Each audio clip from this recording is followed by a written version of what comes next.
To begin, I would like to acknowledge that I come from a settler heritage.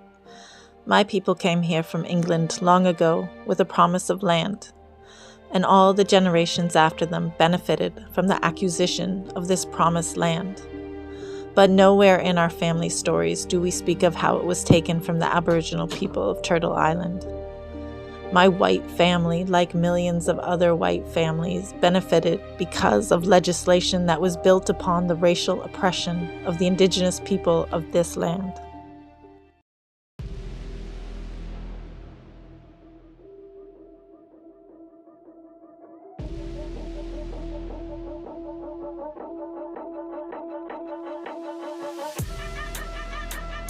As I read the book White Benevolence, the second chapter by Verna St. Denis screams out how the Indian Act affected her family and herself.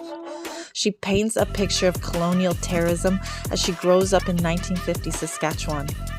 As a mother myself, my heart wept as I understood what she was conveying to the reader. How it was to live under a regime that threatened and implemented the separation of the parent and the child, and even more so the community and the child. And how it was to live under this constant fear of having your child stripped from you, all because of a belief that the Indigenous people needed to be assimilated. And this was going to be done by any means necessary to take a population and make them wards of the state. One such way was through the implementation of residential schools. The goal of residential schools was to strip the children of their Indigenous connections, languages, and ways of knowing in order to reintegrate them back into society as if they were white English or French-speaking Canadians. The act alone of separating children from their families is devastating enough, but to add insult to injury, Indigenous children also faced emotional, physical, and sexual abuse. So many other children died while attending these schools as well. What would I do as a mother? What would I do as I was repressed and violated emotionally, spiritually, and mentally? This form of colonial violence, we all see the destruction it has caused. We see it today. We see it in the form of what the residential schools did, what the 60 Scoop did, what the foster care system is doing, what group homes and prison does. The separation of parent and the child has become the great legacy of colonialism in Canada. Colonialism is like a bomb where the impact of racist legislation we call the Indian Act has caused such debris and destruction to Indigenous communities, families, parents, and children that we see Indigenous people disconnected from their culture, and an overrepresentation of Indigenous people in the form of poverty, substance use, low high school graduation rates, homelessness, violence, and last but certainly not least, the criminal justice system.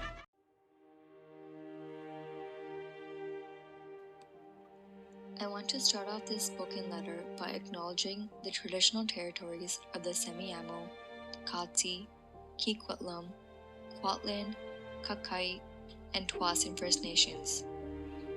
These stories are not my own, but stories of Indigenous people who are extremely overrepresented in the criminal justice system. Despite the continued research and recommendations for change to address the issue of those overrepresented within the criminal justice system, it is devastating to state that it still continues and proceeds to get worse. The justice system continues to fail Indigenous communities that are being racially profiled, wrongfully convicted, discriminated, and oppressed against. I am communicating this spoken letter as an individual who has experience working with Indigenous people who have been part of the criminal justice system and have experienced incarceration. Powerful and impactful stories have been shared and expressed by Indigenous individuals who have shared their dislike towards the system that is built to dismantle, destroy, and break down Indigenous communities. There have been decades of damage done and generations of oppression, but Indigenous communities are not broken and nor will be broken, yet are resilient. I stand by those who are overlooked, neglected, disregarded within the system. I will listen, acknowledge, and reform ways to protect those and assist those in need. Indigenous individuals continue to be wrongfully treated and incarcerated, and Hyatt highlights that Statistics Canada reported in 2008 that adult Aboriginal people made up 18% of the provincial territorial prison population. This begins with the system, and as Gebhard states, the racist treatment by RCMP is where it first begins, which leads to unfair and unjust treatment in the courtroom. When will this stop? When will communities and society speak up for Indigenous communities that are continuously being treated unfairly? Vanderville speaks about the systematic problems that has been occurring for decades. There are many unfair cases, and the Glado case in 1999, where it was evident the system was failing Indigenous people, will not be forgotten. The case in 1998, where the Supreme Court allowed an Indigenous accused to question jurors about their bias and racial views toward Indigenous communities, will not be forgotten. In 1999, where the Aboriginal Justice Inquiry of Manitoba found systematic failures and systematic discrimination and recommended challenges be abolished, but the Parliament and government did nothing about it. That will not be forgotten. I would like to share a story of a Métis individual who labels himself as a troubled child and a failure, which resulted in his lengthy prison sentence. He spoke about his hardships and encounters within the system and the unfair treatment he received. He now speaks about being so distanced from his family due to being banned from visiting his hometown, that now his own teenage son is stumbling upon the same mistakes he made as a kid. He spoke about the lack of resources and assistance that was absent for him as a young kid, and is devastated to recognize that this is still occurring and that the system continues to fail Indigenous kids and communities. As mentioned by Gebhard, without official resources for justice, many lose hope and are left coping themselves. It is imperative for Indigenous people to heal through their Indigenous culture. The beliefs, language, views of the Indigenous culture is a massive support for the reintegration process, as well as healing. An independent justice system would recognize an important role for elders in the community and would reinforce those values and traditions that are historically essential to those Indigenous communities. As Hyatt states, many enter the Canadian prison systems with more issues and concerns than non-Indigenous inmates, which entails lack of positive role models, unhealthy communities, lack of knowledge surrounding their Indigenous culture and spirituality, loss of their Indigenous identity, severe intergenerational trauma, and lack of social skills. That being said, Hyatt highlights that for some Indigenous inmates, developing tools to succeed outside of prison includes reconnecting to their Indigenous culture, to heal, and to be rehabilitated. Someone that has worked in British Columbia in CRFs for the last 6 years, I have heard many of the Indigenous men say how sad it is that they go to prison to find their culture. Last summer, I met a young man in his early 30s, coming out of prison after doing a life bit. He told me he committed his crime at the age of 16, and now at 34, he had finally gained his parole. When he first went to the halfway house, I remember his eyes and heart were always so wide with wonder and gratitude of being back in the community. Living in downtown Victoria, going swimming in the lakes around the area, and trying to understand all the apps on his phone. He was so kind and funny, and I found it hard to reconcile the man in front of me with what his file says. He tells me how he came to be sitting in front of me. He narrates a story that did not include a life of cultural celebrations. It did not include elders passing on knowledge, of mishums and fathers taking him and his cousins out to hunt. It did not include cookums giving loving advice. Instead, he tells a story of survival, of childhood trauma, gangs, violence, drugs, death, and more violence, until finally, prison, and a life sentence at the age of 16. When he was 18, he got sent up to Sass Pen, also known as Gladiator School, and was placed in the maximum security unit due to his index offense.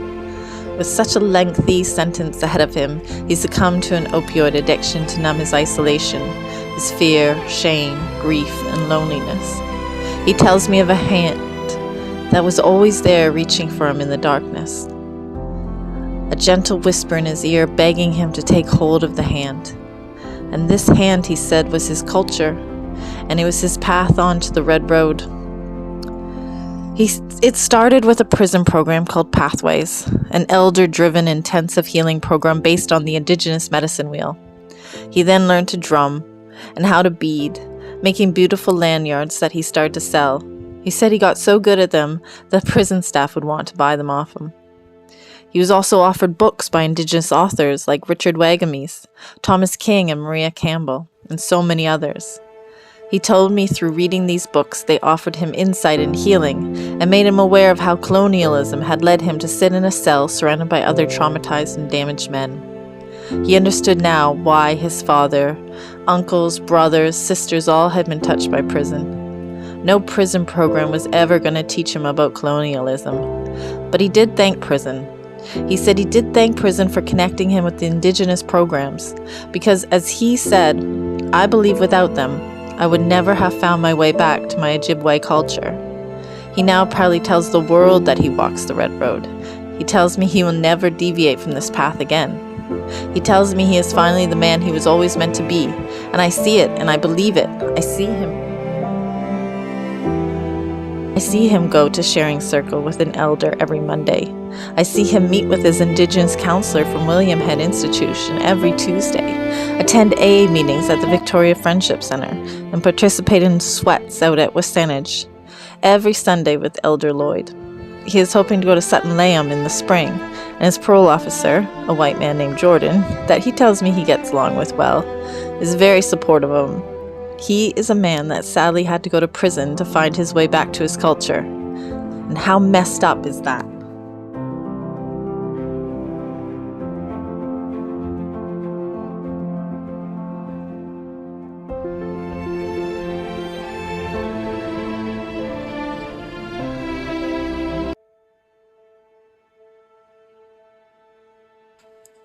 In terms of my social work practice, I will recognize the culture, spirituality, the beliefs, the language, and the voices of Indigenous communities that I will support.